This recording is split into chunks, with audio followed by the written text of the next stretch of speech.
नमस्कार मित्रों। आज का हमारा टॉपिक है ईश्वर क्या है, ईश्वर का स्वरूप एवं ईश्वर परिनिधान तथा उसका परिणाम।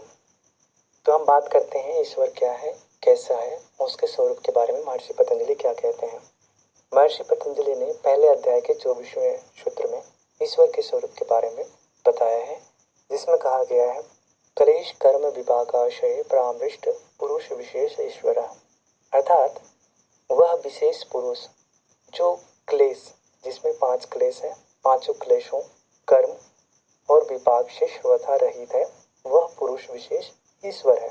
अब यहाँ ध्यान देने योग्य बात यह है कि पंच क्लेश जिनमें हमने अविद्या, अस्मिता, राग, द्वेष और अभिनिवेश को पढ़ा था, तो अविद्या ही दृष्टा दृश्य के संयोग का मुख्य कारण था और दृष्टा दृश्य का संयोग ही दुखों का मुख्य कारण है।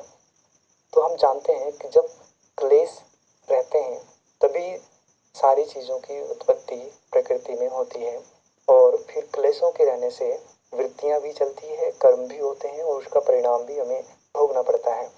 यहाँ पर ईश्वर के स्वरूप में यह स्पष्ट किया गया है कि वो क्लेशों से रहित होता है, यानी कि अविद्या उसमें नहीं होती है। अभिनिवेश, राग, द्वेष, पंच क्लेश, ये जितनी भी सारी चीज़ें हैं, अविद्या, राग, द्वेष, अभिनिवेश, ये नहीं होते हैं।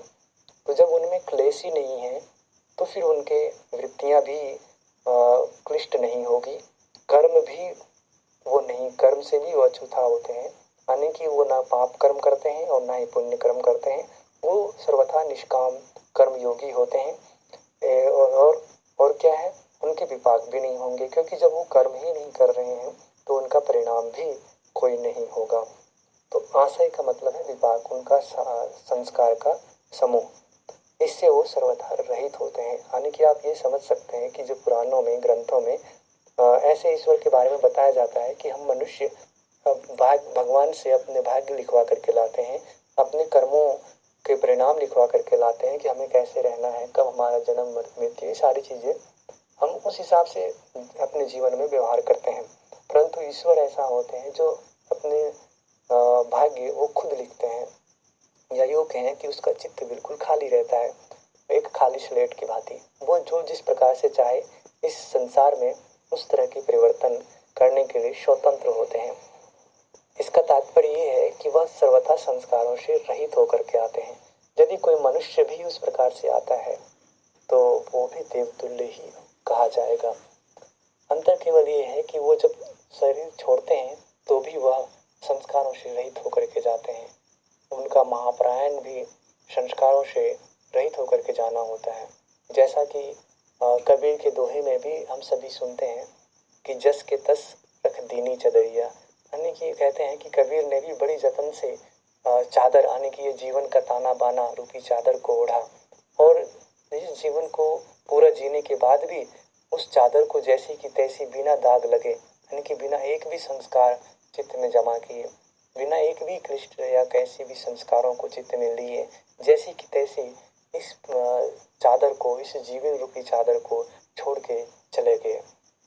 यदि इस तरह का दृष्टिकोण से हम समझ सकते हैं कि ईश्वर का जो वह दिव्य स्वरूप है वो इस प्रकृति से सर्वथा अछूता रहता है, मतलब इनके प्रपंचों से मुक्त रहता है। तो अब इनकी विशेषताओं के बारे में बात कर लेते हैं, जो महर्षि पतंजलि ने क्रमशः इनके पहले अध्याय के 24वें सूत्र जिनमें ईश्वर के स्वरूप बताए हैं, उसके आगे इनकी विशेषताओं के बारे में क्रमशः वर्णन करते हैं।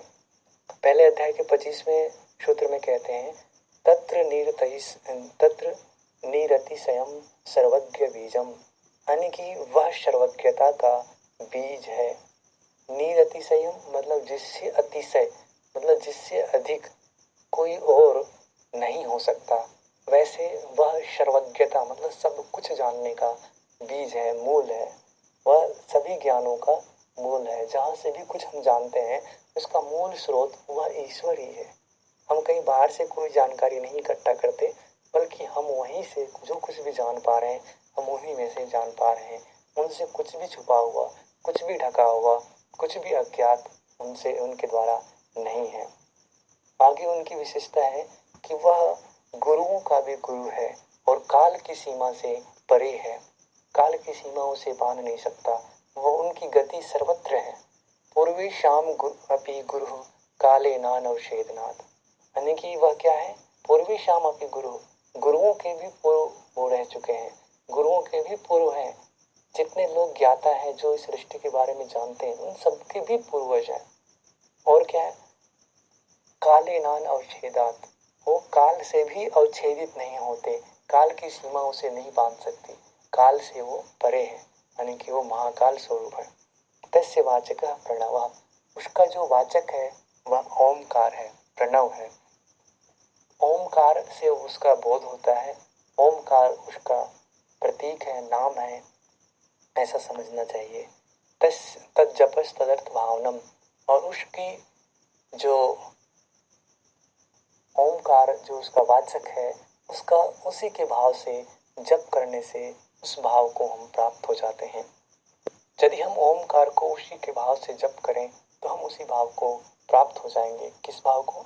तो ईश्वर के स्वरूपता वाले भाव को। उनके परिणाम के बारे में कहा गया है अगले श्लोक में, सूत्र में 1/29 में, तथा प्रत्येक चेतनाधिगमो अंतराया भावश्च।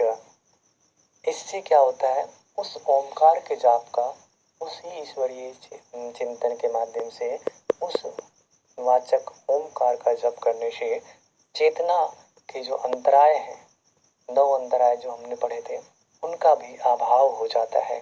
ये इसकी परिणाम है कि हम उस ईश्वर के वाचक प्रणव का जाप करेंगे तो अंतरायों का नाश हो जाता है। 9 अंतराय जो हमने पढ़े थे, व्याधिस्त्यान संशय प्रमाद आलस्य वृत्ति भ्रांति दर्शनालब्ध भूमिकत्वानि चित्त विक्षेपास्ते अंतराय, जो इसके जस्ट सूत्र में महर्षि पतंजलि व्याख्या करते हैं, मतलब वर्णन करते हैं पहले अध्याय के 30वें श्लोक में।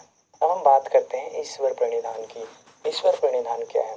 तो ईश्वर प्रणिधान 2 शब्द से बना है, ईश्वर और प्रणिधान। ईश्वर मतलब जो क्लेश कर्म विपाक आशय से अछूता परम तत्व दिव्य पुरुष हैं, विशेष पुरुष हैं, उस ईश्वर के प्रति संपूर्ण भाव से शरणागत होना, समर्पित होना, अपने जो भी कुछ हमारे कर्म है, भाव है, सब कुछ उस ईश्वर को सौंप देना, ये ईश्वर प्रणिधान है। ईश्वर प्रणिधान से भी समाधि की सिद्धि होती है, ये महर्षि पतंजलि कहते हैं। समाधि सिद्धि ईश्वर प्रणिधानात्, ईश्वर प्रणिधान से शीघ्र समाधि की सिद्धि हो जाती है। ऐसा क्यों होता है? क्योंकि आप सभी जानते हैं कि जैसे हम जिसकी समीपता, जिसकी निकटता को हम प्राप्त करते हैं, हमारे गुण भी स्वयं उसके जैसा होने लगता है। आग के निकट जाने पे गर्मी का महसूस होना, बर्फ के निकट बैठने से ठंडा का महसूस होना। ऐसे ही जैसे घास के टीडे में जो टीड़ा घास में रहता है तो धीरे धीरे उसका भी रंग हरा होने लगता है। ठीक उसी प्रकार जब हम ईश्वर का गुणानुवाद करते हैं, उसके गुण लीला आदि का चिंतन करते हैं, ओमकार का जाप उसी भाव से करते हैं, तो हमारा विचित्त ईश्वर जो कि क्लेश कर्म विपाक से सर्वथा रहित, बिल्कुल स्फटिक मानी की भांति पवित्र, शुद्ध, स्वच्छ और प्रकृति के प्रपंचों से मुक्त है, तो हमारा विचित्त धीरे धीरे संस्कारों से, कर्माशयों से मुक्त होता हुआ उसी भाव को प्राप्त हो जाता है।